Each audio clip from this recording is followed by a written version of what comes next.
Okay, this next part of the tutorial we'll be looking at adding the veranda and also the roofing for this design.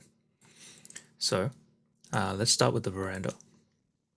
So if we look at the floor plan for the ground floor, we can see that this design only has the veranda at the front of the building. So to do this veranda, we have two options. The first is to just add a floor, and you can add a floor similar to how you did it for the interior of the design, and then just change the material so that it looks like timber. But I'm going to show you another method. This method actually uses a structural beam system to create distinct wooden beams for this decking. So to do this, first we're going to have to load in a beam. So first go to the structure tab and click on beam, and then we're going to just you'll see here that there's only universal beams that are loaded, and we don't want universal beams. So instead we're going to go to load family, and in the library scroll down to structural framing, wood, and here we can find a bunch of different wooden beam types that we can use. So here we're going to use timber, and we're going to use just click on this row here, the 140 by 140 timber beam. So this is the one that we're going to be importing in. Okay, so now it's imported in the timber 140 by 140. So just press escape to cancel out of this beam placement, and now we're going to go to beam system.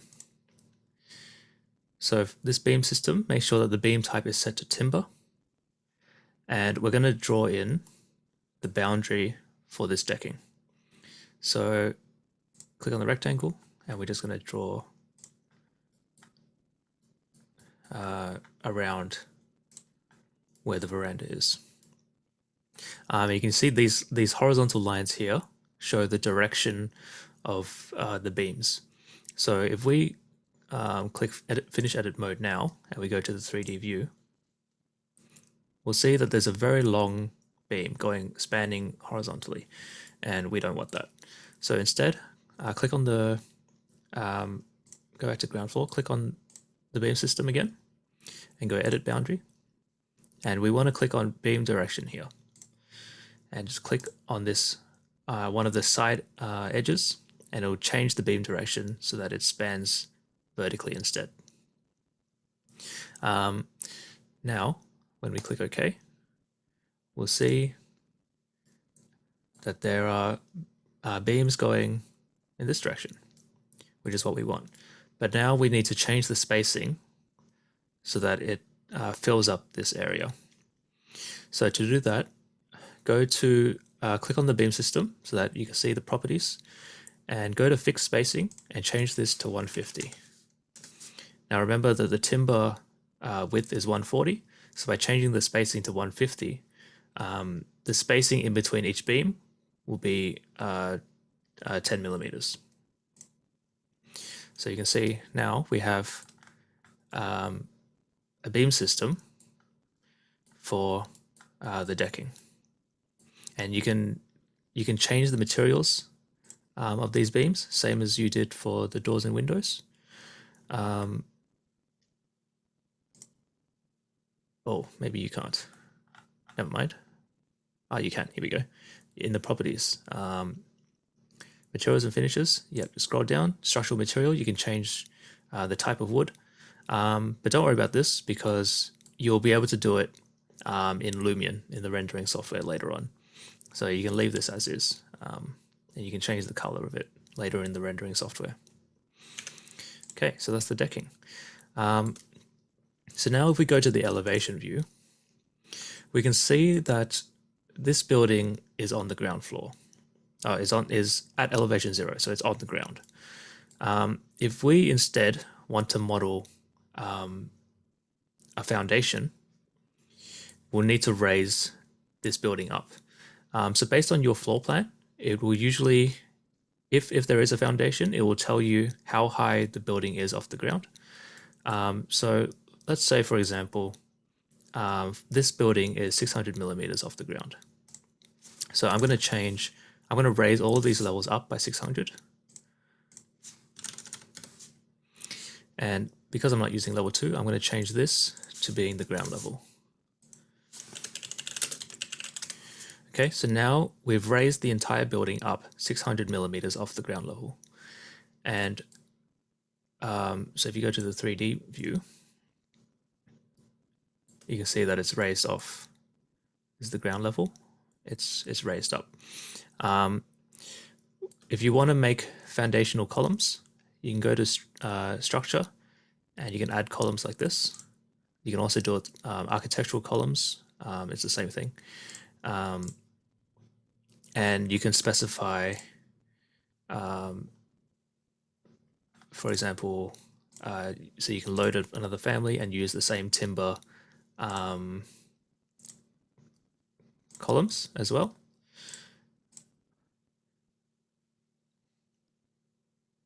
Oh, maybe you cannot do that. You have to go to structural columns. Sorry about that.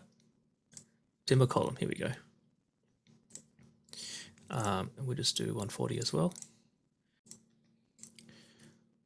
So now, if we go to the ground level floor plan,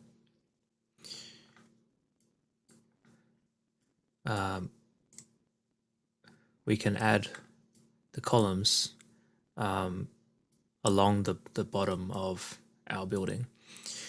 So when you're entering the column, make sure that you check the properties here. So set this to height, and set the height going up to the ground floor. So if we're placing columns in the ground level and they go up to the ground floor, then if we place it like this and we go to the 3D view, we can see that's the column there. Okay, so you can do that along the bottom of your design. So I'll just quickly do some example columns like this.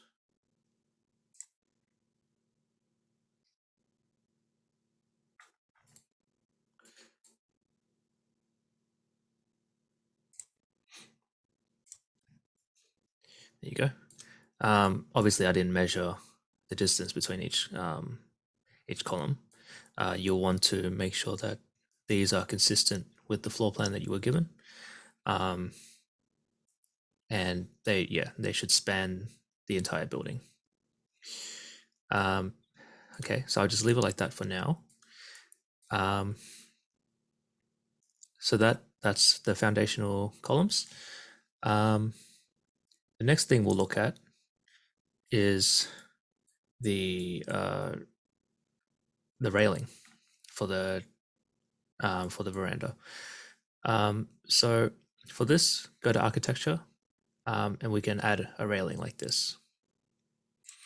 Just click on that, and it has a bunch of different railings you can use. Let's just use the 900 millimeters. So if you go to ground floor, you can just draw in the railings. So for example,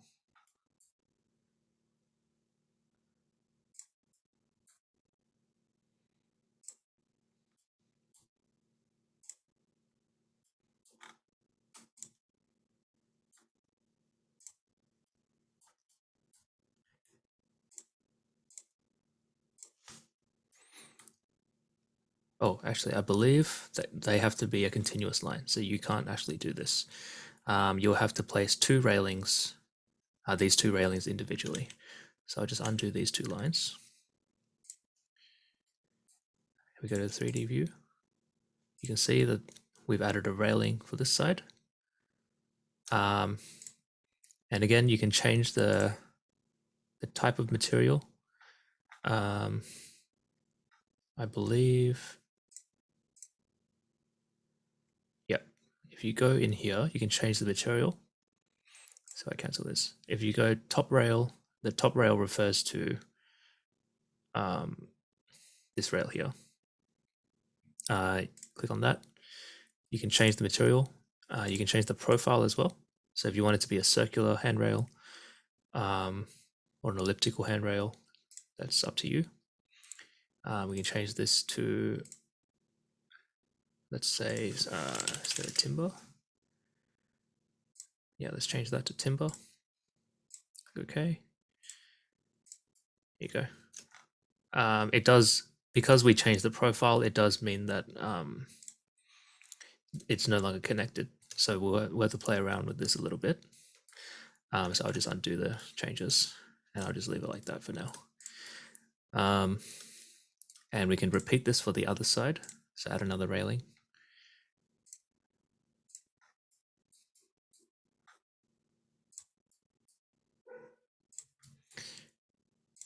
Like that.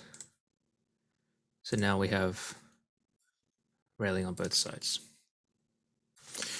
For the veranda, these structural columns will actually go all the way up and meet with the roof here. So we'll just click on the columns for the veranda, and we're going to change the top level to the ceiling, like that. So now once we draw in the roof will be able to slope down and meet with this column, and we'll do that for all the columns along the veranda. Okay. Now we can add the stairs leading from the ground level up to the veranda, and we'll do this by going to the ground level floor plan, go to architecture and stair. Okay, so we're going to click on run and we're going to click on create sketch. Now for the boundary, click on this pick lines, or you can just draw the lines yourself. But I'm just going to use pick lines because it's a bit easier. And I'm just going to select the two side boundaries like that. Then go to riser and again pick lines and select the lines separating each step. And finally, stair path. This one we need to draw the line and connect the bottom riser up to the top, the lines that you just drew for the riser, like that, and click OK. So that should create the stairs. If you go to the 3D view, you can see the stairs are created like this. Now you can either leave it like this, or you can go to edit type, and we can actually remove the risers. The risers are these vertical planks. So if we remove these, that's what the steps will look like. Okay. Now we can change the materials for this so that it looks like wood, so that it matches the rest of the decking.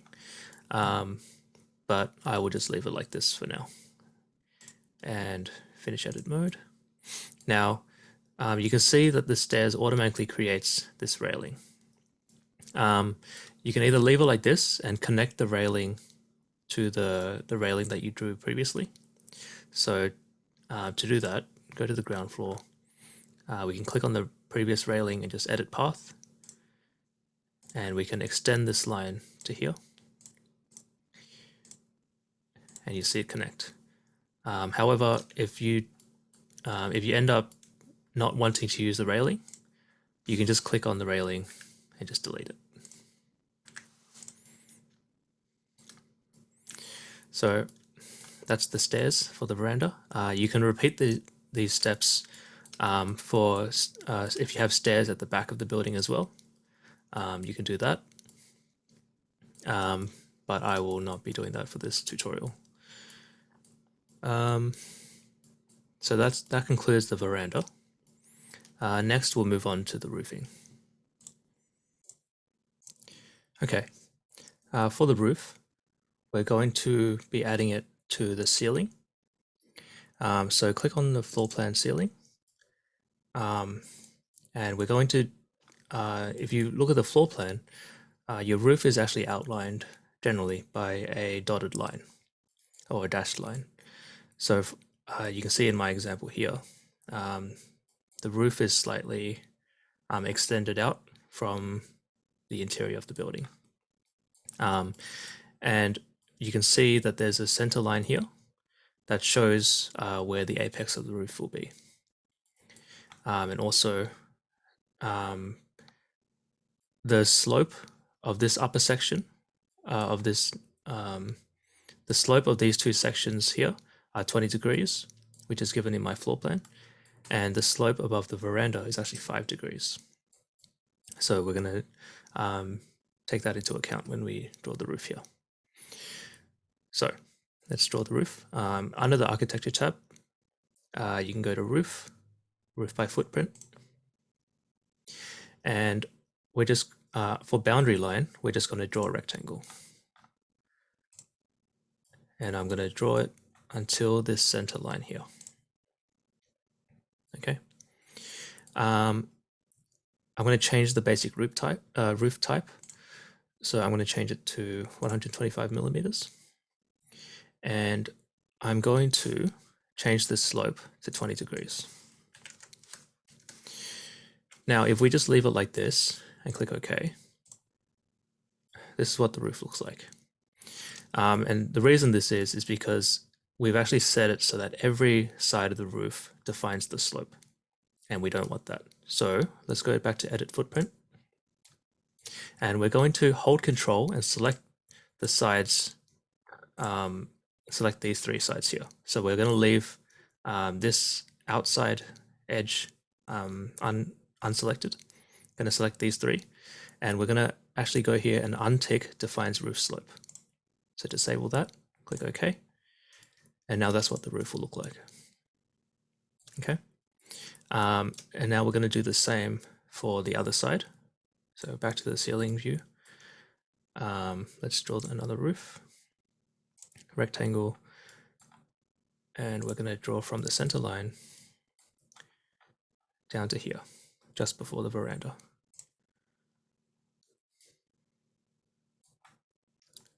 Now, again, the slope is 20 degrees. Click Apply. And we're going to, if you click and drag towards the left, you will select every line that your cursor intersects with. If you instead drag to the right, it will only select lines that you completely encompass with the selection box. So drag to the left, select these three lines, and untick Defines Roof Slope. Click Apply, and OK. So now if we go to the 3D view, we can see the roof looks like this. And that's because this side of the roof is actually, it doesn't span as far as this one. So the height of the roof is a bit lower than it should be. So to fix this, we can actually just shift the roof upwards. And to know how much we need to shift it by, let's go to the elevation view. So East elevation view. And we can see the two roof halves here. If we go to Modify, and we can measure the distance from here to here, we can see it's 163.7. So we can click on this roof, go to Base Offset from Level, and put it as 163.7. And now we see the roof has shifted up. So that's exactly what we want. And now finally we'll add the roof going above the veranda. So back to the ceiling floor plan. Let's Architecture. Let's draw another roof. Rectangle. And we're just going to connect this roof down to here. Okay. The slope here is 5 degrees, as given by my floor plan. And again, we're going to select these three sides, untick Define Roof Slope, click OK. And there we go. That's what the roof looks like now. Now, we can automatically make it so that these walls are filled up by clicking on these external walls. So hold Control so that you can select multiple walls at once. select all four, attach top roof, attach top base, and then click on these roofs. Okay, and you can do the same for this one.